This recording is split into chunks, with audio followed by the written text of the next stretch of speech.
உலக சுற்றுச்சூழல் தினத்தையொட்டி பல்வேறு நாடுகள்லயும் விழிப்புணர்வு நிகழ்ச்சிகள் நடந்துச்சு. பிரேசில் நாட்டோட ரியோ டி ஜெனீரோல அமைஞ்சிருக்க மீட்பர் கிறிஸ்து சிலை உலக சுற்றுச்சூழல் தினத்தையொட்டி பச்சை நிறத்துல ஒளிர்ந்துச்சு.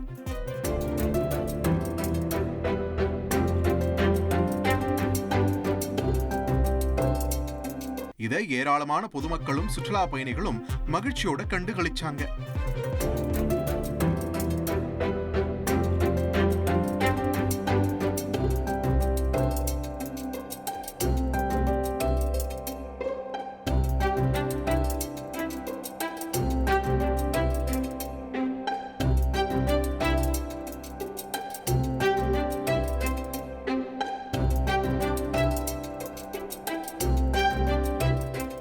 இஸ்லாமியர்களின் புனித தலமான சவுதி அரேபியாவின் மெக்காவில் உள்ள பெரிய மசூதியில் பல்லாயிரக்கணக்கான இஸ்லாமியர்கள் தொழுகையில் ஈடுபட்டனர்.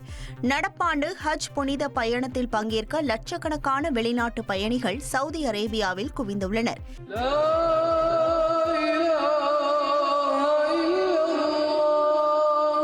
அல்லாஹு அக்பர், அல்லாஹு அக்பர், الله أكبر وأدام أفراحكم فالعيد أنس وبهجة.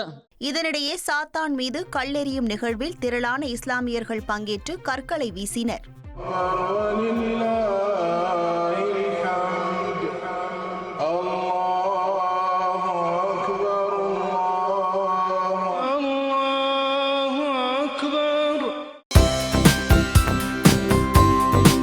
தந்தி டிவியை உங்கள் கேபிள் டிவி ஆபரேட்டரிடம் இலவசமாக கேட்டு பெறுங்கள். செய்திகளை உடனுக்குடன் தெரிந்து கொள்ள உடனே சப்ஸ்கிரைப் பண்ணுங்க.